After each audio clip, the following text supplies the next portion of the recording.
మలాకీ గ్రంథ వివరణ. ఎన్ని అధ్యాయాలు మొత్తం?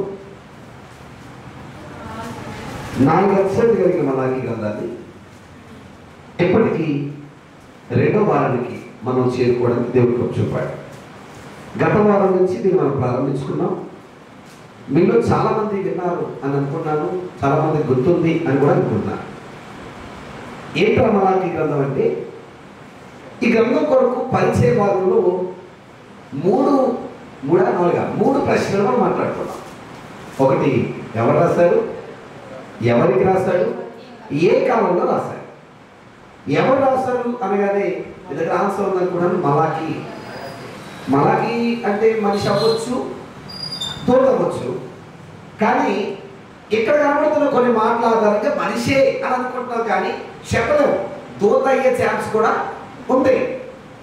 ఎందుకంటే మలాకీ అంటే అర్థం ఏంటంటే దేవుని దూత అని అర్థం. సో అందుని బట్టి దూతకి పదం వాడాడేమో తెలియదు, లేదా మనిషి పేరే మలాకీయో మనకి తెలియదు. ఎందుకంటే బైబిల్లో ఇక్కడ తప్ప ఇంకోసం ఇంకెక్కడ రాయబడలేదు. ఎవరికి రాశాడంటే, ఇశ్రాయేలు చెర నుండి మరలా యెరూషలేముకి వెళ్ళిన తర్వాత దేవుని మందిరాన్ని కట్టారు. దేవుని ఆశ మేరకు కట్టిన వాళ్ళకి ఆ మందిరంలో ఉంటున్న కొన్ని ప్రాబ్లమ్స్ అనేవి క్రియేట్ అయ్యాయి. అంటే మందిరాన్ని అయితే కట్టుకున్నారు, కానీ ఆ మందిరంలో ఎలా మరలా ఎదగాలి అనే పరిస్థితులు తప్పుద్రోవ పడ్డారు. వాటన్నిటికీ మధ్య సమాధానం ఇస్తూ చెర నుండి విడుదలైన వారికి అసలు పుస్తకాన్ని ఎవరికి చెర నుండి విడుదలైన వారికి దీన్ని మలాకీ. 3వది, ఏ కాలం అంటే సుమారు క్రీస్తు పూర్వం 430 నుండి 420 మధ్యలో అని చెప్పారు. మీకు గుర్తున్నాయి అనుకున్నాను, మనసులో పెట్టుకోండి, మరీ మర్చిపోకుండా. సో గత వారం ఈ విషయాలతో మనం పరిచయం గురించుకున్నాం. ఈ వారం మనం ఇంకేమాత్రం ఆలస్యం చేయకుండా తలుపు ఓపెన్ చేసుకొని వెళ్ళిపోదాం. ఎక్కడికి? మలాకీ గ్రంథ వివరణలోకి. తెలుగు తీయండి. మలాకీ గ్రంథం ఎన్ని అధ్యాయాలు ఉన్నాయి? 4 అధ్యాయాలు ఉన్నాయి.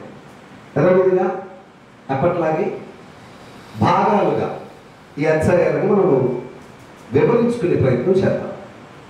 నేను భాగాలు వైజ్ వివరిస్తుంటాను, కానీ ఇంతకు ముందులాగా ఒక భాగం ఒక రోజే మాట్లాడతారని గ్యారంటీ లేదు. ఏమా, సమయాన్ని బట్టి, పరిస్థితిని బట్టి. ఎందుకంటే చెప్పాను కదా, ఇది ప్రశ్న సమాధానం, ఖచ్చితంగా 2 కలిపి ఒక భాగం అవ్వాలి. ఆవిడ ప్రశ్నకి 1 రోజు పట్టవచ్చు, సమాధానానికి 1 రోజు పట్టవచ్చు. సో దాని మీద 2 రోజులు మాట్లాడిన ఒక భాగమే మాట్లాడవచ్చు. ఓకేనా? సో మనసులో పెట్టుకొని భాగాల వైపు మీరు రాసుకునే ప్రయత్నం చేయండి. తర్వాత మీకు నేను మెల్లగా దాన్ని ఎక్స్ప్లెయిన్ చేసే ప్రయత్నం చేద్దాం. ఓకేనా? మొదటి భాగం అందరూ తీద్దాం. ఏ అధ్యాయం? మొదటి అధ్యాయం. ఎన్ని వచనాలు ఉన్నాయి మొదటి అధ్యాయంలో? 14 వచనాలు ఉన్నాయి. 14 వచనాలు ఉన్నాయి మొదటి భాగాన్ని, మొదటి అధ్యాయాన్ని. అందులో మొదటి భాగం కింద 1వ అధ్యాయం 1వ వచనం నుండి రాస్తున్నాం. 1వ అధ్యాయం 5వ వచనం వరకు రాస్తున్నాం. Verse 1 to 5. 1 నుండి 1:5. అసలు టైటిల్ ప్రేమ వివాదం అన్నారు. ఇప్పుడు ప్రేమ అనగానే ఏ ప్రేమ చెప్తారని కంగారు పడ్డారు. అసలు దాని గొడవ రాదు, కంగారు పడ్డారు. వినండి, వెరీ గుడ్. టైటిల్ ఏంటి? ప్రేమ వివాదం. ఓకే, మలాకీ గ్రంథంలో మొదటి అధ్యాయం 1వ అధ్యాయం 1వ వచనం నుండి 1వ అధ్యాయం 5వ వచనం వరకు మొదటి భాగం. దాని టైటిల్ ఏంటంటే ప్రేమ వివాదం. ఇంకేమాత్రం ఆలస్యం చేయకుండా స్టార్ట్ చేద్దాం మొదటి భాగాన్ని. అందరూ చదువు. మొదటి వచనం నుంచి ఇశ్రాయేలీయులను గురించి మలాకీ ద్వారా పలకబడిన యెహోవా వాక్కు. ఎవరి వాక్కు అంట? యెహోవా వాక్కు అన్నాడు కదా. యెహోవా వాక్కు అన్న ఈ పదాన్ని ఇంగ్లీష్లో ఆర్కెల్ అన్నాడు. ఏంటది? ORACLE, ఆర్కెల్ అంటే అర్థం ఏంటంటే, ఖచ్చితంగా ఈ పదం తెలియాలి మీకు. చాలా చోట్ల చూడండి యెహోవా వాక్కు అన్న పదం చాలా బాగా వస్తుంది బైబిల్లో. మనకి చాలా మాటలు కూడా దీన్ని ఇదే పదంతో వాడాడు. ఆర్కెల్ అంటే అర్థం ఏంటంటే గలమెత్తి మాట్లాడుట అని అర్థం. రాసుకోండి, అర్థం అర్థం కావాల్సిన ఆర్గల్ అంటే అర్థం ఏంటి?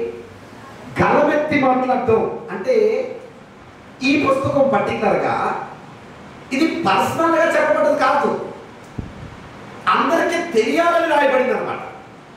నమ్మటి కదండి లేదా? గలమెత్తి ఎక్కడ మాట్లాడతారు? పక్కపక్కల చెవిలో సీక్రెట్లు చెప్పి గలమెత్తి మాట్లాడతారు. దాని అసలు ఆ పదం ఉండదు. గలమెత్తి మాట్లాడడం అన్న పదాన్ని ఎక్కడంటారంటే బహిరంగ సభల్లో ఎక్కడైనా ఎవరికైనా గట్టిగా మాట్లాడితే తెలియజేస్తారు, దాన్ని గలమెత్తి అంటే గట్టిగాని, బిగ్గరగా, విప్లవాత్మకంగా అని. సో అది ఎవరికి అలాంటి మాట్లాడితే అందరికీ తెలియాల్సిన మాటలని. ఓకేనండి, వెరీ గుడ్. అంటే యెహోవా వాక్కు అనే పదానికి గలమెత్తి మాట్లాడడం అనే సెన్స్ రాయబడిందని అర్థం ఏంటంటే ఇది అందరికీ తెలియాలని ఆశపడతాడు ఆయన. ఎవరు? దేవుడు. చూద్దాం ఎందుకు ఏం మాట్లాడుతున్నాడు. అమ్మ చాలా మెల్లగా చాలా చక్కగా అందంగా చదువుతాం, మీరు అర్థం చేసుకునే ప్రయత్నం చేయండి. మెల్లగా యెహోవా సెలవిచ్చినదేమనగా, ఆగండి, యెహోవా సెలవిచ్చినది ఏమనగా అనగానే ఏముంది అక్కడ? Very good. ఏంటది? డాష్ అంటే మర్చిపోకండి, డైరెక్ట్ స్పీచ్. అదే లేదా? చాలాసార్లు చెప్పిన ఈ పదం నాకు మీకు. డాష్ లేదనుకోండి ఇండైరెక్ట్ స్పీచ్ అవుతుంది. డాష్ ఉంటే అర్థం ఏంటంటే డైరెక్ట్ స్పీచ్ అంటే ఆ మనిషి ఏ మాట అయితే మాట్లాడాడో యాస్తిగా అదే మాట ఉంటుంది అనమాట. దాన్ని డైరెక్ట్ స్పీచ్ అంటారు. చాలాసార్లు చెప్పారు, మళ్ళీ చెప్తున్న ఎగ్జాంపుల్. ఇప్పుడు సరస్వతమ్మ తాళం ఇమ్మంది అని చెప్తాం. సరస్వతమ్మ ఏమైంది? తాళం ఇమ్మంది, అదే స్పీచ్, డైరెక్ట్ స్పీచ్. అది ఇండైరెక్ట్గా చెప్పింది. అమ్మ నాకు చెప్పింది, నేను చెప్పాను నా యాంగిల్లో. డైరెక్ట్ స్పీచ్ అంటే అర్థం ఏంటంటే అక్కడ అమ్మ ఏ పదం అయితే వాడిందో యాస్తి దగ్గర చెప్పడం, బాబు తాళం ఇదిగో అని అంటుంటారు కదా అక్కడ. అప్పుడు నేను ఏమన్నా దగ్గరికి వచ్చి డైరెక్ట్ స్పీచ్ అంటే సరస్వతం నా అర్థం ఏం చెప్పిందంటే బాబు తాళం ఇదిగో అని ఇచ్చింది. ఇదే స్పీచ్, డైరెక్ట్ స్పీచ్. రెండు ఒకటే పదం. నా వాటికి అర్థం లేదా? ఇంగ్లీష్ గ్రామంలో ఉంటుంటాయి ఈ పద విభజనలన్నీ మీకు బాగా ఇంగ్లీష్ తెలుసు పిల్లలకే తెలిసిపోతుంటుంది. సో ఇండైరెక్ట్ అంటే అవతల వ్యక్తి చెప్పిన దాన్ని మన భావంలో చెప్పడం, మన ప్రాసెస్లో చెప్పడం. డైరెక్ట్ అంటే అవతల వ్యక్తి ఏమైతే చెప్పాడో యాస్టీస్ అనే చెప్పడం. అదేనా లేదా? సో డాష్ పెట్టినట్టు ఏ స్పీచ్ అది? Direct speech. అంటే ఇప్పుడు దేవుడు ఏం చెప్పాడో అదే చెప్పడం అన్నమాట. అర్థమైందా? Very good. ఏం చెప్తుందంటే దేవుడు, మీరు చెప్పారు, నేను మీ ఎడల, మీ ఎడల, ఎవరి ఎడల? ఇశ్రాయేలు ఎడల. ఎవరి ఎడల? Very good. మళ్ళీ చూడండి, దేవుడు ఏం చెప్తున్నాడంటే నేను అంటే ఎవరు? దేవుడు. అంటే అలాగే ఆ పదాన్ని యాస్తించాడు అనమాట. నేను మీ ఎడల ప్రేమ చూపి ఉన్నాను అన్నాడు. ఎవరు? చెప్పండి, ఎవరు? మామూలు చెప్పండి. దేవుడు చిన్నవాడా పెద్దోడా? అంత పెద్దోడు వచ్చి I have loved to you అన్నాడు. అంటే మీ పట్ల నాకు ప్రేమ ఉంది. మన భాషలో చెప్పాలంటే ఐ లవ్ యూ అన్నాడు ఆయన. ఎవరు? దేవుడు. నేను మిమ్మల్ని ప్రేమిస్తున్నాను అన్నాడు. నిజం చెప్పండి, అంత పెద్దోడు వచ్చి ప్రేమిస్తున్నానంటే వీళ్ళు ఎలా రియాక్ట్ అవ్వాలి? సరే వాళ్ళు గొడవలేండి, మీకే ప్రత్యక్షమైన అనుకోండి. ఎవరు? దేవుడు. మీరమ్మకి ప్రత్యక్షమయ్యాడు. ఎవరు? దేవుడు. మీరమ్మని దేవుడు అన్నాడు. మీరమ్మ నేను నిన్ను ప్రేమిస్తున్నాను అని అన్నాడు దేవుడు. ఎవరిని? మీరమ్మ నువ్వు అంటే నాకు చాలా ప్రేమ అని అన్నాడు. మీరమ్మ ఏమంటది? అమ్మా చెప్పండి, నిజంగా ఆ మూమెంట్ని ఫీల్ అయ్యి చెప్పండి సమాధానం. సంబరపడ్డం అంటే రిప్లై ఏమి ఇవ్వం మనం. అమ్మా ఏమని చెప్తాం? ఐ లవ్ యూ అన్నాడు ఆయన, మనం ఏం చెప్తాం? అంటావా? అంటావా? అనమండి. ఇంకా చెప్పనా? ధన్యుణ్ణి ప్రవ్వా, ధన్యురాలి ప్రవ్వా, నేనే పాటోడిని, నా మీద అంత ప్రేమ చూపుతున్నావు, నీకు చాలా వందనాలు, నీకు రుణపడి ఉంటాను, 100 డైలాగులు చెప్తాం మనం కాదా? చెప్పండి. ఇప్పుడు సేమ్ ఇదే డైలాగ్ పట్టుకెళ్ళి ఇశ్రాయేలు చెప్పాడు ఆయన. ఏమనంటే అబ్బాయి నేను మిమ్మల్ని ప్రేమిస్తున్నాను. వాళ్ళు కూడా ఏం చెప్పాలి? ధన్యులు ప్రవ్వా అనాల వద్దా? వాళ్ళు ఏమన్నారు చూడండి, అయితే మీరు అని మళ్ళీ డాష్ అంటే అర్థపెట్టి వాళ్ళు మాట్లాడే డైరెక్ట్ వర్డ్ అనమాట. అది మంచి చాలా మస్ట్ అండ్ షుడ్ ఈ గ్రంథంలో డైరెక్ట్ ఇండైరెక్ట్ స్పీచ్ అనేది. ఓకేనా, వెరీ గుడ్. ఎందుకంటే ముందు చెప్పాను ఇది ఏ విధానంలో ఉంటుంది అమ్మా? డైలాగ్ ఫార్మెట్లో ఉంటుందని చెప్పాను, అంటే ప్రశ్న సమాధాన రూపంలో. అందుకని మీరు మర్చిపోకండి. ఓకే, అయితే వాళ్ళు అంటున్నారంట ఏ విషయమందు మా ఎడల నీవు ప్రేమ చూపావు అని అడుగుతున్నారంట. ఎవరిని? ఇంకా మీకు అర్థమే భాష చెప్పనా? నేను ప్రేమిస్తున్నాను అయ్యా అని ఆయన అంటే అన్నాడు, నువ్వా ఏం చేసావేటి మా కోసం అని అడిగారు. ఎవరిని? నేను చెప్పండి, ఇశ్రాయేలు కోసం దేవుడు ఏం చేయలేదా? వాళ్ళ గొడవ వదిలేండి, మీరు చెప్పండి, చేయలేదా? చేశాడా? ప్రేమతో ఏమైనా చేశాడా? చేశాడా అంటాం ఏంటండి? అసలు ఎన్ని చేశాడు? లెక్కలేనన్ని కాదా? అలనాడు ఐగుప్తులో ఏడుస్తున్నారు, వాళ్ళు ఏడ్పులే నిట్టూర్పులు అన్నాడు అక్కడ మాట. తీర్థం తీయండి అందరూ కూడా, ఇది ఇలాగే ఉంచి. నిర్గమకాండము తీర్థం అందరూ తీయండి. నిర్గమకాండము 2వ అధ్యాయము.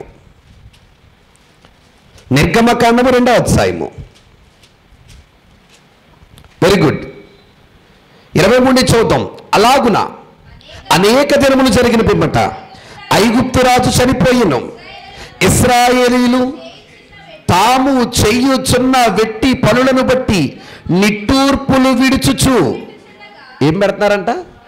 అంటే గోల పెట్టారు, మొరబెట్టారు దేవుడికి, అయ్యా మమ్మల్ని విడిపించు అన్నారు. ఎవరిని? దేవుడిని. దేవుడు ఏం చేశాడు? మోషే అనే నాయకుడిని పంపి విడిపించాడు. ఎవరిని విడిపించాడా లేదా? ఏముండి? ప్రేమ ఉండే విడిపించాడా? చెప్పండి, ప్రేమ ఉందా? ఎక్కడుంది అందులో ప్రేమ? వాళ్ళు కష్టాల్లో ఉన్నారండి, ఈయన విడిపించాడు. ప్రేమ ఉండి విడిపించాడా? చెప్పాలి మీరు. ప్రేమ ఉండే. ప్రేమ లేకపోతే వాళ్ళ కూడా ఈయనకెందుకు? అందుకని పొరపాటు మనం ఎవరైనా తప్పుగా అనుకుంటామని మాట కూడా క్లియర్గా రాశాడు ఆయన. ద్వితీయోపదేశకాండం రాశాడు. చూద్దాం, మాట తీయండి. 7వ అధ్యాయం 8వ వచనం. ద్వితీయోపదేశకాండం ఎందుకు విడిపించాడో రాస్తున్నాడు, చూడండి ఆ మాట. ద్వితీయోపదేశకాండము 7వ అధ్యాయము 8వ వచనం. అయితే యెహోవా ఏం చేసేవాడంట? అంటే ఆయనకి ఏముంది? ప్రేమ.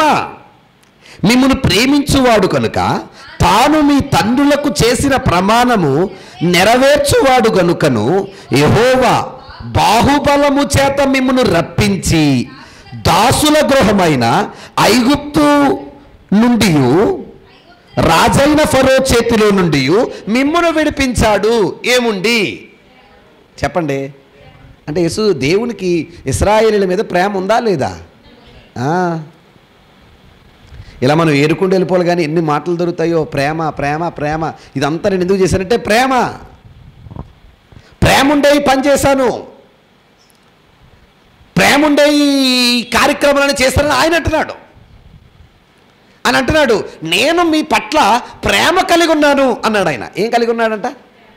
అందుకనే మరి కళ్ళ ముందు 2 సముద్రాన్ని 2 ముక్కలు చేశాడు. ఏముండి? ప్రేమ ఉండి.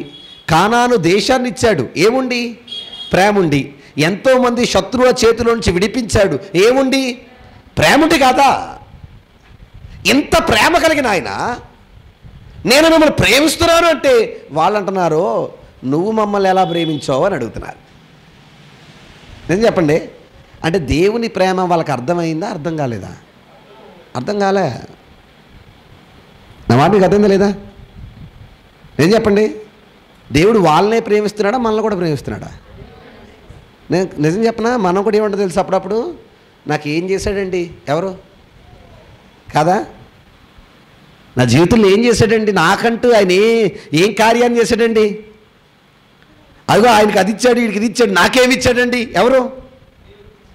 చూడండి, మనలాంటి తిరగబడే మనస్తత్వం ఇక్కడ కనబడుతుంది ఇశ్రాయేలీల్లో.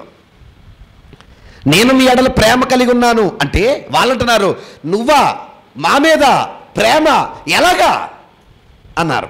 న్యాయానికి ఆ మాట ఎవరన్నా అన్నారనుకోండి, సాధారణంగా అవతల ఆయనకి ఏం రావాలి?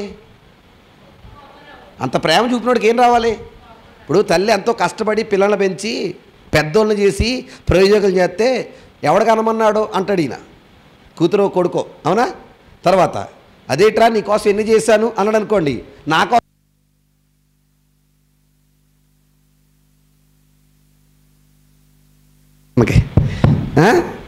నా కోసం నువ్వేం చేసావు? ఇంకో బెటర్ లేవా? నా కోసం నువ్వేం చేసావు? నా కోసం రూపాయి ఖర్చు పెట్టావా? నా కోసం ఏమన్నా నువ్వు ఆస్తి పోగేసావా అని బోళ్ళని తెప్పుతుంటారు కొడుకులు, అవునా కదా? అప్పుడు తల్లిదండ్రులకు ఎలా ఉంటుంది? నా కొడుకు కట్ట అడిగాడు, నేను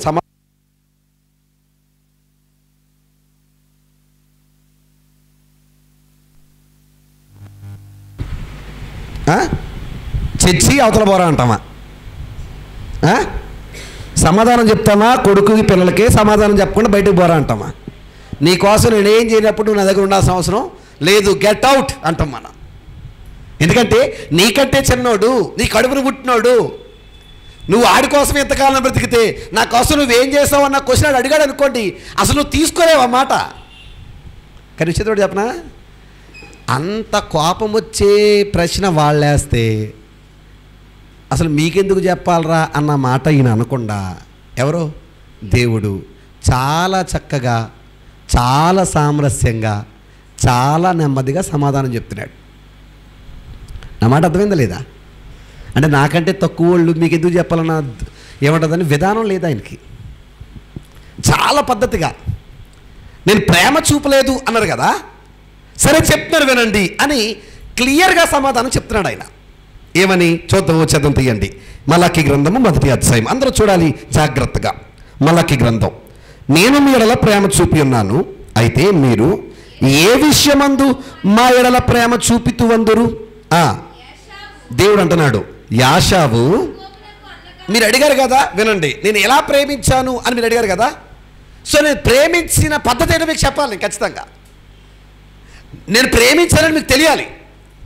అది తెలియడానికి నా సమాధానం ఏంటంటే, యాషావు యాకోబునకు అన్న కాడా, అన్నయ్యనా? Very good. యాకోబు యాషావుకి ఏమవుతాడు? అన్నయ్యే. కాడా. అయితే నేను యాకోబును ప్రేమించి తిని, ఇదే వాక్కు, యెహోవా వాక్కు, యాషావును ద్వేషించాను అన్నాడు. ఎవరిని ప్రేమించాడంట? యాకోబును ప్రేమించాడంట. ఎవరిని ద్వేషించాడు? యాషావును ద్వేషించాడు. ఎవరి సమాధానం? దేవుని సమాధానం. ఏ ప్రశ్నకి? నువ్వు ఒక మాట చెప్పాడు, ఏమనంటే నేను మీ ఎడల ప్రేమ చూపి ఉన్నాను. వాళ్ళు ఏమనాలి? థ్యాంక్ యూ అనకుండా నువ్వు మమ్మల్ని ఎలా ప్రేమించావు అని అడిగారు. వాళ్ళు అడిగిన సమాధానానికి, ప్రశ్నకి ఈయన సమాధానం చెప్తున్నాడు. ఎవరు? దేవుడు. ఏమనంటే యాషావు యాకోబుకి అన్నయ్య కాడా? అన్నయ్యనా? అన్నయ్యే.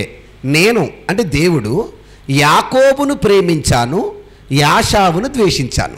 ఎవరిని ప్రేమించాడంట? యాకోబుని. ఎవరిని ద్వేషించాడంట? యాషావుని. ఏమంటే వాళ్ళు ఏం అడిగారు? ఏ విషయంలో మమ్మల్ని ప్రేమిస్తున్నావు? ఈయన ఏమన్నాడు? యాకోబును ప్రేమించాను, యాషావుని ద్వేషించాను. దానికి వీళ్ళ ప్రేమకి అసలు లింక్ ఏంటి? మీకు అర్థమైందా? అడిగింది ఎవరు?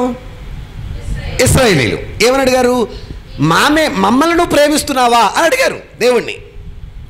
నిజంగా ప్రేమ ఉందా? ఈయన చెప్పాడు, నాకు ప్రేమ ఉంది అని చెప్పి యాకోబుని ప్రేమించాను, యాషావుని ద్వేషించాను. అసలు వాళ్ళిద్దరికి వీళ్ళు అడిగిన క్వశ్చన్కి లింక్ ఏంటి? సరే ఓ మాట అనుకుందాం. ఎవరిని ప్రేమించాడంట? యాకోబుని. ఎవరిని ద్వేషించాడంట? యాషావుని. ఇద్దరు ఎవరు? అన్నదమ్ములు. ఇద్దరు ఎవరు పిల్లలు? అంటే డైరెక్ట్గా ఎవరు పిల్లలు? దేవుని పిల్లేనా? యాకోబు దేవుని బిడ్డేనా? దేవుని బిడ్డే. యాషావు ఎవరు బిడ్డ? దేవుని బిడ్డ. దేవుడు ప్రేమిస్తే ఎంతమందిని ప్రేమించాలి? అందరినంటే యాకోబునా యాషావునా? ఇద్దరిని ప్రేమించాలిగా. ఒకళ్ళని ప్రేమించి ఒకళ్ళని ద్వేషించడం దేవుడికి న్యాయమా? ప్రవర్తన బాగోకపోతే ప్రేమించడం మానేస్తాడా తండ్రి?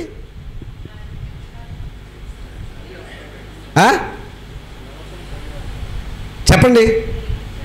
సరే, మీరమ్మ గారి దగ్గర సమాధానం ఇసుకుందాం. లైన్లోకి మీరమ్మ గారిని అడిగారు వాళ్ళ పిల్లలు, నువ్వు మమ్మల్ని ప్రేమిస్తున్నావా? మీరమ్మ గారు సమాధానం ఇస్తున్నారు, నేను చిన్నుని ప్రేమించి తిని అవినాష్ని ద్వేషించి తిని అన్నారనుకో. ఇప్పుడు తల్లి న్యాయమైన తల్లి అంటామా, అన్యాయమైన తల్లి అంటామా? అంతే కదా. అది అసలు కరెక్ట్ ఆన్సరా చెప్పండి మీరు. అసలు కాదు. వెంటనే మనం అడిగే క్వశ్చన్ తెలుసా, ఇది ఎక్కడ న్యాయం? జరిగితే ఇద్దరికి ఎలా జరగాలి? సమానంగా జరగాలంటాం కదా. ఇప్పుడు కూడా చూడండి, చాలా ఇళ్ళలో గొడవ పెట్టనుకున్నారు. పెద్దోడికి ఎక్కువ పెడతాడండి, చిన్నోడినేమో పట్టించుకోడండి. చిన్నోళ్ళకి ఎక్కువ ఫోకస్ ఉంటుంది ఈ గొడవ, అవునా కదా. పెద్దోడి మీద ఏమో జాలి ఎక్కువ, పెద్దోడి మీద ప్రేమ ఎక్కువ, పెద్దోడికి గారం ఎక్కువ కదా, పెద్దోడికి ఖర్చు పెట్టడం ఎక్కువ. మొన్న ఒక ఆవిడ ఉంటుంది, మా అక్కకి ఎంత బాగా జరిగిందో ఫంక్షను, మా అక్కకి ఎంత బాగా జరిగాయో కార్యక్రమాలు. సాధారణంగా మన ఊర్లో ఇలాంటి గొడవలు ఉండవు, బయట ఊర్లో గొడవలు ఇవన్నీ. నాకు వచ్చేటప్పటికి ఏం లేవండి అంటుంది. వాళ్ళ మావీలంట వాళ్ళ అక్కకి బంగారాలు పెట్టారంట, నీకేం పెట్టారన్నాను, నాకు మామూలు బట్టలే పెట్టారు అంది. ఏరా అంటే సాధారణంగానే అలాంటి చిన్న చిన్న ఇష్యూస్లోనే సమస్యలు పెరిగిపోవా? అసలు ప్రేమకు లింక్ కాదు. కానీ అదే చిన్నట్లకి అంత సమస్యలు అయితే ఇప్పుడు ఏకంగా ఆ తల్లి వచ్చి ఆ తండ్రి వచ్చి నేను పెద్దోడిని ప్రేమించాను చిన్నోడిని ద్వేషించానంటే అది న్యాయమైన విధానం అంటారా, అన్యాయం అంటారా? చెప్పండి అమ్మా. ఒకళ్ళనొకలాగా చూడడం న్యాయమా? అది చెప్పండి నాకు చాలు. న్యాయం కాదా? ఏమా మీరు మాట్లాడలేదు ఎవరో, ఇంటికి ఇలా తేల్చుకుందాం మన గొడవలన్నీ. ఇక్కడ చెప్పండి మీరు. ఒకళ్ళొకలా చూడడం న్యాయమా? నాకు ఇద్దరు పిల్లలు, ఇద్దరిని ఎలా చూడాలి? సమానంగానే. మధుని హేమలతను ఎలా చూడాలి? సమానంగానే. హేమను ఎక్కువ ప్రేమించి మధుని పక్కన పెడితే చెప్పాలి మీరు. పెట్టకపోయినా పెడతామంటారు ఈ రోజుల్లో, అవునా కదా. అలాంటి నిజంగా పక్కన పెడితే ఆ తల్లి న్యాయమైన తల్లి అయితే అనరు, అంతేనా కదా. మరి నేనేమంటానంటే, మరి దేవుడు యాకోబుని ప్రేమించాడంట, యాషావుని ద్వేషించాడంట, అది దేవుడికి కరెక్టా, న్యాయమా? సరే, దేవుడు అన్యాయం చేస్తాడా? మరి చెయ్యకపోతే ఎంతమందిని ప్రేమించాలి? ఆయన పిల్లలందరినీ ఆయన సమానంగా ప్రేమించాలి వద్దా? ప్రేమించాలి. ఎవరిని ప్రేమించాడంట? యాకోబుని. ఎవరిని ప్రేమించలేదంట? యాషావుని. మరి దేవుడికి న్యాయమా? విచిత్రం చెప్పనా? ఈ ప్రశ్న మీకు నాకు రావడం కాదు ఈరోజు, పౌలు గారికి కూడా వచ్చింది ఒకానొక టైంలో. ఎవరికి? అపోస్తులైన పౌలుకి. ఎక్కడొచ్చిందో తీద్దాం, అందరూ తీయండి. ఆయనైనా సమాధానం ఏమన్నా చెప్తాడేమో చూద్దాం, ఆయన అడుగుదాం ఒకసారి. తీద్దాం, అందరూ తీయండి. రోమీలకు రాసిన పత్రిక 9వ అధ్యాయం. అమ్మ నా మాటలు అందరికి అర్థమవుతున్నాయి కదా, వెరీ గుడ్. రోమీలకు రాసిన పత్రిక 9వ అధ్యాయం 10 నుంచి చదువుతామా? 10 నుంచి. అంతేకాదు, రిబ్కా మన తండ్రి అయిన ఇస్సాకు అను ఒకని వలన గర్భవతి అయినప్పుడు ఏర్పాటును అనుసరించి దేవుని సంకల్పము క్రియల మూలముగా కాక పిలుచువాని మూలముగాని నిలకడగా ఉండు నిమిత్తము అమ్మ మాట పట్టుకోండి, మీరు పట్టుకోండి ఆ మాట. ఇంతకీ ఎప్పుడు ప్రేమించాడు, ఎప్పుడు ద్వేషించాడు? ఇందాక మనం అన్నాం కదా, ప్రవర్తన బాగోపోతేనండి అన్నారు కదా ఎవరో. విచిత్రం ఏంటంటే ప్రవర్తన కూడా వదిలేయండి, ఆ మాట చూడండి. పిల్లలు ఇంకా పుట్టి మేలైనను కీడైనను చెయ్యకముందే అంటే అర్థమేంటి? ఇంకా పుట్టలేదంట, ఎవడో ఏ పని చేయలేదంట. రోమపత్రిక 9వ అధ్యాయం 12వ వచనంలో ఉన్నాం. పిల్లలు ఇంకా పుట్టి మేలైనను కీడైనను చెయ్యకముందే పెద్దవాడు చిన్నవానికి దాసుడగునని దేవుడు చెప్పేశాడంట ముందే. పెద్దోడెవరో? యాషావు. చిన్నోడెవరో? యాకోబు. పుట్టాక చెప్పాడా, పుట్టకముందే చెప్పాడా? అంటే పుట్టకముందే ఎవరు ప్రేమించాడు? ఎప్పుడు ప్రేమించాడు యాకోబుని? పుట్టకముందే. యాషావుని ఎప్పుడు ద్వేషించాడు? చెప్పండి, ఇది న్యాయమా? నా వాడికి అర్థందా లేదా?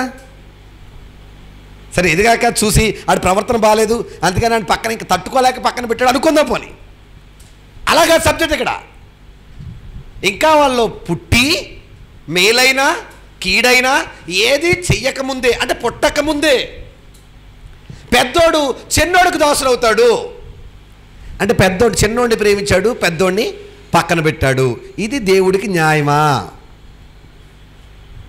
అమ్మ? చెప్పాలి మీరు, న్యాయమా అని మనం అడిగితే, ఇప్పుడు చూడండి పౌలు గారు ఏమన్నాడు, ఇందును గూర్చి నేను యాకోబును ప్రేమించి తిని, ఇందాక మనం చదివిన మాట, యాషావును ద్వేషించి తినని వ్రాయబడి ఉన్నది. ఎక్కడ రాయబడింది చెప్పింది మీరు? మలాకి 1:3. Very good. చెప్పబడి ఉన్నది. కాబట్టి ఏమందుము అమ్మ, పట్టుకోవాలి ఇక్కడి నుంచి మీరు బాగా. ఏమందుము? దేవుని యందు అన్యాయము కలదా? ఈనాడు అంటున్నాడు, దేవుడు అన్యాయం చేశాడు అందామా? అలాగా అనరాదు. ఎవరిని అనకూడదంట? ఎందుకు అనకూడదు? ఎందుకు అనకూడదు చెప్తాడు చూడండి. అందుకు మోషే ఇలాగూ చెప్పుచున్నాడు, ఎవరిని కరుణింతును వారిని కరుణింతును, ఎవని ఎడల జాలి చూపుదును వాని ఎడల జాలి చూపుదును. సరే, అన్ని పక్కన పెట్టండి. ఇప్పుడు అన్యాయం చేశాడా అని అడిగితే అలా అనకూడదట. ఎవరిని చెప్పండి, అనకూడదా? అనకూడదు. నా మాటకి అర్థం లేదా? ఇప్పుడు మనకు డౌట్ వచ్చింది, ఏంటి? యాకోబుని ప్రేమించాడు, యాషావుని ద్వేషించాడు. ఇప్పుడు అదే న్యాయం అండి అనకూడదా దేవుణ్ణి? అనకూడదంట. ఎందుకు అనకూడదు అనేంత స్థాయి మనకి లేదు. ఎవరికి? మనకే. మనమెవరో మనుషులు, ఆయన ఎవరో దేవుడు. దేవుణ్ణి మనుషులు ఎందుకు ఇలా చేసావు అని అనకూడదా? చెప్పండి, అనకూడదా? అందులో నువ్వు వంకరగాళ్ళు అసలు అనకూడదు. నా మాటకి అర్థం లేదా? దేవుణ్ణి మనం ప్రశ్నిస్తే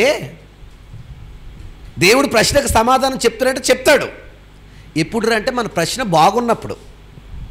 వంకరగా అడిగితే చెప్పడా? చెప్పడా? అసలు చెప్పడా ఆయనకి. మీరు ఎప్పుడైనా చూడండి బైబిల్లో కూడా యేసుప్రభు వారు బ్రతుకున్నంత కాలంలో చాలామంది ప్రశ్నలు వేశారు. ఎవరికి? యేసుప్రభు వారికి. చెప్పాడా? చాలామందికి చెప్పాడు. కానీ నిజం చెప్పనా, చాలామందికి చెప్పలేదు కూడా. ఫర్ సపోజ్ కొన్ని ఎగ్జాంపుల్స్ చెప్తాను మీకు, బాగా మనసు పెట్టండి. ఓ రోజు ఓ ధర్మశాస్త్రోపదేశకుడు వచ్చాడు యేసుప్రభు దగ్గరికి. ఎవరి దగ్గరికి? యేసుప్రభు దగ్గరికి వచ్చి ఆయన ఏం అడుగుతున్నాడో చూద్దాం. అందరూ తీయండి యోహాను సువార్త, అందరూ తీద్దాం. యోహాను సువార్త. Hello, check. Very good, thank you అండి, గాడ్ బ్లెస్ యూ. యోహాను సువార్త అందరూ తీద్దాం. యోహాను సువార్త 3వ అధ్యాయం 17 మొదటి వచనం చూద్దాం. యూదుల అధికారి అయిన నికోదేమను పరిసయ్యుడు ఒకడుండెను. ఏం పేరు ఆయన పేరు? నికోదేము. ఏమైందంట ఉంటే, ఆయన రాత్రి అందు ఆయన యొద్దకొచ్చి, ఎప్పుడు వచ్చాడంట? రాత్రి, పగల కాదు, వేళల బాగా మీరు. ఎప్పుడు వచ్చాడు? రాత్రి. వచ్చి ఏమంటున్నాడు చూడండి, బోధకుడా. ఎవరిని? యేసుప్రభుని. బోధకుడా, నీవు దేవుని యొద్ద నుండి వచ్చిన బోధకుడు అని నేను ఎరుగుదును. దేవుడు నీకు తోడై ఉంటేనే గాని నీవు చేయుచున్న సూచక్రియలు ఎవడూ చేయలేడని ఆయనతో చెప్పాను. అందుకు యేసు అతనితో, ఒకడు కొత్తగా జన్మించితేనే గాని అతడు దేవుని రాజ్యమును చూడలేడని నీతో నిశ్చయముగా చెప్పుచున్నాను నేను. 4వ వచనం. అందుకు నికోదేము, ముసలివాడైన మనుషుడు ఎలాగు జన్మింపగలడు? క్వశ్చన్ ఎవరికి? దేవునికి అన్నాడంట. ఏంటి కొత్తగా జన్మించాలన్నావు కదా, ముసడు ఎలా పుడతాడు? కొత్తగా జన్మించాలంటే న్యూ బోర్న్ అంటే కొత్తగా పుట్టినోడు అని అర్థమైంది ఆయనకి. మరి వాడు పుట్టేసి వయసు అయిపోయి ఉంటాడు కదా, వాడు మరలా ఎలా పుడతాడు అనే డౌట్ వచ్చింది. ఇప్పుడు ప్రశ్న ఎవరిని అడిగాడు? దేవుణ్ణి, యేసుప్రభుని. ఆయన ఏమన్నాడు చూడండి, ఎలా జన్మించాడో నీకు చెప్పాల్సిన అవసరం నాకు లేదు అన్నాడా లేదండి? రెండవ మారు తల్లి గర్భమందు ప్రవేశించి జన్మింపగలడా అని ఆయన అడుగగా, యేసు ఇట్లా, నేను ఒకడు నీటి మూలముగా ఆత్మ మూలముగా జన్మించితేనే గాని దేవుని రాజ్యములో ప్రవేశింపలేడని నీతో నిశ్చయముగా ఆన్సర్ చెప్పాడా లేడా? ఏ టైంలో? రాత్రి వచ్చి అడిగినా సరే చెప్పాడు. ఏంటి ఆన్సర్? ఏమడిగింది దానికి? ఆయన అడిగిన క్వశ్చన్ బాగుంది. కొత్తగా జన్మిస్తే కానీ పరలోక రాజ్యం లేదన్నావు కదా, ఎలాగా? వయసు అయిపోయినప్పుడు ఎలా పుట్టగలడు అంటే ఆయన అన్నాడు, నీటి మూలంగా జన్మ ఒకటి ఉంది, అదే కొత్త జన్మ, అలా జన్మిస్తేనే పరలోక రాజ్యం అని చెప్పాడు.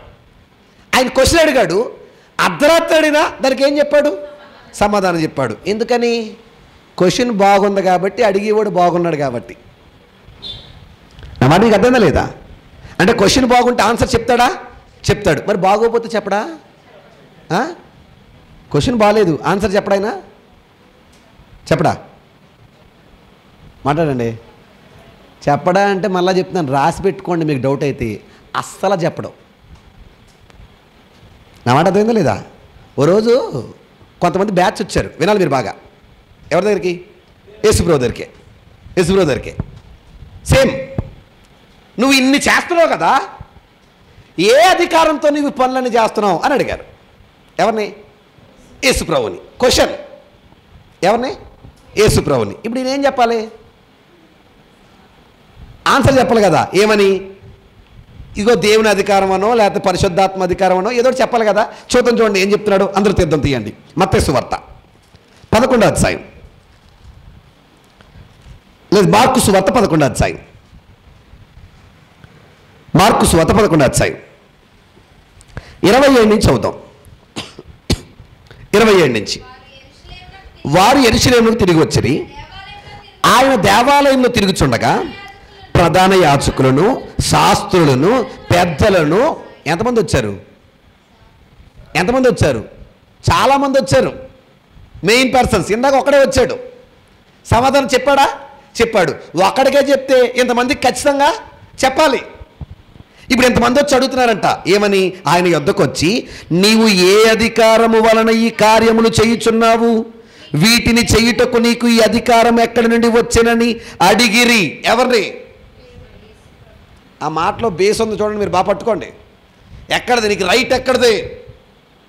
పర్మిషన్ ఎక్కడిది అని అన్నారు. ఎవరిని? యేసుప్రభుని. ఇప్పుడు నేనేం చెప్పాలి? సమాధానం చెప్పాలి కదా. కానీ ఈయనేమన్నాడు చూడండి. అందుకేసు, నేను మిమ్మల్ని ఒక మాట అడిగేదను, నాకు ఉత్తరం ఇవ్వండి. మీకు సమాధానం చెప్పాలంటే, మీ క్వశ్చన్కి ఆన్సర్ చెప్పాలంటే నాకు కూడా ఏముంది? ఓ క్వశ్చన్ ఉంది. మీరు బాగా పట్టుకోండి. వాళ్ళ క్వశ్చన్ అడిగారు, ఈయన ఆన్సర్ చెప్పాలి. చెప్పకుండా అంటున్నాడు, నాకు కూడా ఏముంది? ఓ క్వశ్చన్ ఉంది. ఏంటా క్వశ్చన్? అప్పుడు ఏ అధికారము వలన వీటిని చేయుచున్నానో అది మీతో చెప్తాను. ఎప్పుడు?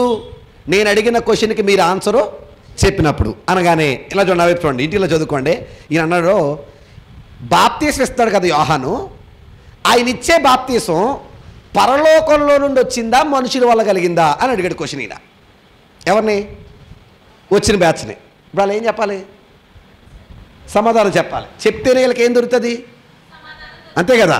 ఏ అధికారం అనే దానికి ఆన్సర్ దొరుకుతుంది. వాళ్ళు ఏం చేశారంటే, మాకు సమయం కావాలను అని అడిగారు. ఆయన్ని తీసుకోండి అన్నాడు. మొత్తం వచ్చిన వాళ్ళందరూ పక్క వెళ్ళిపోయి బ్యాచ్ నిలబడ్డారు. అంటే మీకు అర్థమవడానికి చెప్తున్నా. వెళ్ళిపోయినప్పుడు అది ఇది కదబ్బాయి, పరలోకం నుండి వచ్చిందని చెప్పేద్దాం అని అన్నారు. అన్నప్పుడు పక్కలో కొంతమంది అన్నారు, వినాలి మీరు. ఇప్పుడు పరలోకంలోంచి వచ్చిందని చెప్పామనుకో, మనం ఎందుకు నమ్మలేదు, మనం ఎందుకు తీసుకోలేదు అని అడుగుతారు. ఎవరు తీసుకోలేదు బాప్తీసం? మరి పరలోకంలోంచి వచ్చిందంటే ఖచ్చితంగా ఏం చేయాలి? తీసుకోవాలి. తీసుకోలేదంటాడో అది అసలు కుదరదు, ఆ ఆన్సర్ క్యాన్సిల్ అన్న. మరి ఏం చేద్దాం? ఓ పని చేద్దాం, మనుషుల వల్ల కలిగిందని చెప్పేద్దాం అన్నాడు. ఎవరి వల్ల? మనుషుల వల్ల. ఇంకొక ఆయన అన్నాడు, ఒరే బాబు, బాప్తీసం ఇచ్చి యోహానికి ఫ్యాన్స్ ఎక్కువ ఉన్నారు, ఇప్పుడు మనుషుల వల్ల కలిగిందని చెప్పామనుకో, ఆ ఫ్యాన్స్ అందరూ వచ్చి మనల్ని కొడేస్తారు, ఆ ఆన్సర్ అసలు వద్దు అన్నాడు. మరి ఏం చేద్దాం? సరే ఓ పని చేద్దాం, అందరూ కలిసి వెళ్ళి మాకు తెలియదని చెప్పేద్దాం అని ఫిక్స్ అయిపోయారు. ఏంటి? దేవుడు అడిగిన ప్రశ్నకి సమాధానం ఏమని చెప్తారంట? తెలియదు అని చెప్పర్లేదు. చూడండి ఏం చెప్పారు వాళ్ళు. 11వ అధ్యాయం ఇటుకలా చదువుకోండి. 33వ వచనం. గనుక ప్రజలకు భయపడి ఆ సంగతి మాకు తెలియదని యేసునకు ఉత్తరం ఇచ్చిరి. అందుకేసు, ఏ అధికారము వలన ఈ కార్యములు చేయుచున్నానో అదియు నేను మీతో, మీకు తెలియపోతే నాకు తెలియదు అన్నాడు. ఈయన తెలీదా? చెప్పండి. ఆన్సర్ తెలీదా? తెలుసు. కానీ వాళ్ళు అడిగిన క్వశ్చన్ ఈయనకి నచ్చలేదు. నేను మాట చెప్పనా, దేవుణ్ణి ప్రశ్నించేద్దామన్న కంకణం మనకు ఉండకూడదండి. నీకు తెలియదు అనుకో, వచ్చి ప్రాధేయపడి నేర్చుకోవడం ఒక విధానం. ఇందాక నికోదేం చేసినట్టు, ఇది ఎలాగో మాకు చెప్పవా ప్రవ్వా అంటే ఒకలా ఉంటుంది. ఇదేంటిది అంటే చెప్పండి, పని అవుతుందా? అస్సలు అవుతావు, గెట్అవుట్ అంటాడు ఆయన. చాలామంది ఈ మధ్య అపరమేధాలు ఎక్కువైపోయారు. చెట్టు ఎందుకు పెట్టాడండి అంటాడు ఒక ఆయన. ఏం పెట్టాడంట అంటే మరి ఆ రోజు ఈడు ఒకడు వస్తాడో అడుగుతాడని తెలియదు కదా ఆయనకి. నిజమే కదా? కయ్యేనికి బెల్లం ఎక్కడదండి అంటాడు ఇంకొకడు. నిజమే కదండి? ఈరోజు డౌట్లు ఉండడానికి ఎవరిని డౌట్లు చెప్పండి, ఎవరిని? నేను ఒకటి మాట్లాడుతున్నాను, దేవుణ్ణి ప్రశ్నించేంత స్థాయిలో మనిషి ఉన్నాడా? అసలు లేడు. నువ్వు ఆయన ఏదైనా అడగాలంటే చాలా పద్ధతిగా ఒళ్ళు దగ్గర పెట్టుకొని, ప్రవ్వా యాకోబుని ఎందుకు ప్రేమించావు, యాషావుని ఎందుకు ద్వేషించావు అంటే ఒకలాగా ఉంటుంది. యాకోబుని ప్రేమించడం ఏంటి, యాషావుని పక్కడ్డం ఏంటి, ఇదే న్యాయం అంటే సమాధానం వస్తుందా రాదా? అస్సలు రాదు. ఇందాక అదే అంటున్నాడు చూడండి, రామపత్రిక ఏమన్నాడు చూడండి, యాకోబుని ఎందుకు ప్రేమించావు, యాషావుని ఎందుకు ద్వేషించావు అన్న దానికోసం మాట్లాడితే ఏమన్నాడు చూడండి, ఓ మనుష్యుడా అన్నాడా? 18వ వచనమా, ఎన్నో వచనం? 20వ వచనం. అవును కానీ ఓ మనుష్యుడా అన్నాడండి. ఓ మనుష్యుడా అంటే అర్థమేంటి? ఒరే మనిషి అంటే అర్థమేంటి? నువ్వెవరివే చెప్పండి. ఆయన ఎవరు, నువ్వెవరివే? అది మర్చిపోయి మాట్లాడద్దు అంటున్నాడు అంతే. నా వాడికి అర్థం లేదా? ఆయన ఎవరు? దేవుడు. నువ్వెవరు? మనిషివి. అది మర్చిపోకుండా చాలు. నువ్వేం చేసావు, న్యాయం చేసావా అన్యాయం చేసావా అని అడిగే స్థాయి నీకు లేదు అని మంచి ఎగ్జాంపుల్ చెప్తున్నాడు. బాగా చూడండి ఎగ్జాంపుల్ని. అవును కానీ ఓ మనుషుడా, దేవునికి ఎదురు చెప్పుటకు నీవెవడువు? చెప్పకూడదా? ఎదురు చెప్పకూడదా? చెప్పకూడదు. నన్నెందుకు ఇలాగు చేసితివని రూపించబడినది రూపించిన వానితో చెప్తుందా? చెప్పండి. తయారు చేయబడింది తయారు చేసినోండి నన్నెందుకు ఇలా చేస్తావు అని అడుగుతుందా? అడిగితే దాని సీన్ అయిపోదు. అవునా కదా? చాలాసార్లు చెప్పాను మీకు ఎగ్జాంపుల్ ఇది. నేను కొమ్మరి ఒక మట్టితోనే కొండను తయారు చేస్తాడు, అదే మట్టితో కూజాను కూడా తయారు చేస్తాడు. ఎవరో? కొమ్మరి. రెండింటికి వాడిన మెటీరియల్ ఒకటే, పనిముట్లు ఒకటే, కానీ కొండేమో ఇంతలా ఉంటుంది. అవునా? కూజా ఏమో చక్కగా సన్నగా అందంగా ఉంటుంది. ఏది? కూజా. కొండెళ్ళి కొమ్మరాయిన దగ్గరికి, ఏ కొమ్మరి కూజాకి ఎందుకు 6 ప్యాక్ ఇచ్చావు, నాకెందుకు ఫ్యామిలీ ప్యాక్ ఇచ్చావు అని అడిగింది అనుకోండి, ఏం చేస్తాడు? చెప్పండి. మీరు చాలాసార్లు చెప్పాను ఈ మాట మీకు. నేను కొండ పగిలిపోద్ది అంతే. అంతేనా కదా? ఆయన ఎలా చేశాడో అలా ఉండాల్సిందే, అంతేగాని ఏంటిది అని అడిగే స్థాయి లేదా? చెప్పండి. ఏది ఎవరికే. మన జీవితాల్లో కూడా అండి కొన్నిసార్లు నా బ్రతికి ఎందుకు ఇలా చేసావు, నన్ను ఎందుకు ఇలా బాధ పెట్టావు. మళ్ళీ డైలాగ్ తెలుసా? నా పోరాటం మనుషులతో కాదండి. ఎవరితో? ఇటు ఆయనతో పోరాడే దమ్ము ధైర్యం సైన్యం ఉందేటి. మళ్ళీ అంటుంటారండి, దేవుడు అండి నన్ను చాలా బాధ పెట్టాడండి. ఎవరంట? ఓరు బాబు, దేవుడు బాధ పెడితే నీ బ్రతుకుంటుందా అంటున్నాను నేను. నువ్వెంత అసలు మనసుకి మనస్ఫూర్తి చెప్పండి. మనం ఎంత ఏమండి? మనం ఎంత ఎవరి ముందు? ఆయన ఎంత? చాలాసార్లు చెప్పాను, మనం ఏంటో మనం మర్చిపోయినంత కాలం ఆయన ముందు ఒళ్ళు దగ్గరెట్టుకుని ఉంటాం. మనం ఏంటో మనం మర్చిపోయినప్పుడే విర్రవీగుతాం. అన్నమాట అర్థమైందా లేదా? మనం ఎంత చెప్పండి, మనం ఎంత ఆయన దృష్టికి కనబడతాం కనీసం? మీరు మనస్ఫూర్తిగా ఆలోచన చేయండి. ఇప్పుడు మనం ఎక్కడ ఉన్నాం? చర్చిలో ఉన్నాం, బిల్డింగ్లో ఉన్నాం. బిల్డింగ్ ఎక్కడుంది? ఇలాంటి ఎన్నో బిల్డింగ్లు కలిగిన భవానీ నగర్లో, భవానీపురమా ఇది, సంతోష్ నగర్లో ఉంది. సంతోష్ నగర్ ఎక్కడ ఉంది? అలాంటి ఎన్నో నగర్లు కలిగిన రాజమండ్రిలో ఉంది. రాజమండ్రి ఎక్కడ ఉంది? అలాంటి ఎన్నో సిటీలు కలిగిన తూర్పుగోదావరి జిల్లాలో ఉంది. ఆ జిల్లా ఎక్కడుంది? అలాంటి ఎన్నో జిల్లాలు కలిగిన ఆంధ్రప్రదేశ్లో ఉంది. ఆంధ్రప్రదేశ్ ఎక్కడుంది? అలాంటి ఎన్నో రాష్ట్రాలు కలిగిన దేశంలో ఉంది, భారతదేశంలో. భారతదేశం ఎక్కడుంది? అలాంటి ఎన్నో దేశాలు కలిగిన ఖండంలో ఉంది. ఖండం ఎక్కడుంది? ఏ ఖండం అది? ఆసియా ఖండం ఎక్కడుంది? 7 ఖండాలు కలిగిన భూభాగంలో ఉంది. ఆ భూభాగంలో 3 వంతుల నీరు, 1 వంతే భూభాగం. ఇంతకీ భూమి ఎక్కడుందంటే అలాంటి ఎన్నో ఏంటది గ్రహాలు కలిగిన సూర్య మండలంలో ఉంది. సూర్యమండలం ఎక్కడుంది? అలాంటి ఎన్నో మండలాలు కలిగిన పాలపుంత అనే గ్యాలక్సీలో ఉంది. పాలపుంత అనే గ్యాలక్సీ ఎక్కడుంది? అలాంటి ఎన్నో గ్యాలక్సీలు కొన్ని వేల కోట్లు ఉన్నాయి విశ్వంలో. ఆయన ఎక్కడున్నాడు? ఆకాశం నా సింహాసనము, భూమి నా పాదపీఠము. ఆయన ఎవరో? నాకెంత అన్యాయం చేసావేంటి అడుగుతున్నాం మనం. ఎవరిని? అసలు నేను పట్టించుకోవాల్సిన అవసరం ఆయనకు ఉందా అంటున్నాను నేను. పొరపాటున ఎక్కడైనా విమానం ఎక్కడ మీలో ఎవరైనా కొంచెం దూరం వెళ్ళగానే కింద మనుషులందరూ ఎలా కనబడతారు తెలుసా? చీమల్లా కనబడతారు. నేను అడుగుతాను, ఏటి భూమి మీద కొన్ని అడుగులు ఎత్తెదిగితేనే చీమలు అయితే ఆయన ఎక్కడో ఉంటే మనం కనబడతామా అంటున్నాను నేను. అంతేనా కదా? కానీ ఎక్కడో ఉన్న నీపై నాపై దృష్టి పెట్టి మన బ్రతుకులు ఎంత నడిపిస్తుంటే మనం అడుగుతున్నాం, నన్నెంత బాధ పెడుతున్నావేటి, నన్నెంత అన్యాయం చేసావేటి, నాకిన్ని కష్టాలు పెడుతున్నావేటి దేవుడా, ఇంకా నువ్వు మారవా ఎవరిని? అవునా కదా? ఎవరు మారరంట? ఆయన మారితే నీ బ్రతుకుందా అంటున్నాను నేను. నా మాట అర్థమైందా లేదా? అందుకని ఏమంటారంటే ఎక్కడ ఒళ్ళు దగ్గర పెట్టుకోకపోయినా దేవుడి దగ్గర చాలా ఒళ్ళు దగ్గర పెట్టుకుని ఉండాలి మనం. చెప్పండి, క్వశ్చన్కి ఆన్సర్ వస్తుందా? వస్తుంది. ఎలాగా? అడిగే విధంగా అడిగితే. అంతేగాని ఇది న్యాయమా అన్నాం అనుకోండి, just he said get out. అదైందా లేదా? ఓకే, మన క్వశ్చన్ ఏంటి? యాకోబుని ప్రేమించాడు, యాషావుని ద్వేషించాడు. ఇప్పుడు అడగండి దేవుణ్ణి ఏమని. ఎలాగ అడుగుతారు ఇప్పుడు చెప్పండి? వచ్చేద్దాం మలకి గ్రంథం, అందరూ తీయండి, మళ్ళీ వచ్చేద్దాం. చూడండి, మలకి గ్రంథానికి వచ్చేయండి. నేను మిమ్మల్ని ప్రేమిస్తున్నాను అన్నాడు. వాళ్ళు ఏమన్నారు? నువ్వు మా ఎడల ప్రేమ కలిగి ఉన్నావా అని అడిగారు. ఆయన ఏమన్నాడు? యాకోబుని ప్రేమించాను, యాషావుని ద్వేషించాను. ఇప్పుడు మనం ఏం అడగాలి? ప్రభువా చెప్పండి. మరి దాని సమాధానం తెలియాలి కదా మనకి. ప్రభువా యాకోబుని ఎందుకు ప్రేమించావు, యాషావుని ఎందుకు ద్వేషించావు, నాకు కొంచెం చెప్పవా అని అడగాలి. అని అడిగితే ఆయన అంటాడు, సమాధానం నెక్స్ట్ ఎపిసోడ్లో చెప్తానంటాడు. అర్థమైందా లేదా? అంటే ఆన్సర్ ఎప్పుడు? వచ్చే వారం. మర్చిపోకండి. ఎవరిని ప్రేమించాడు? యాకోబుని. ఎవరిని ద్వేషించాడు? యాషావుని. అది న్యాయమా? ఆయనైతే అన్యాయం చేయడు, కానీ అందులో ఉన్న న్యాయం ఏంటో మనకి తెలియాలి.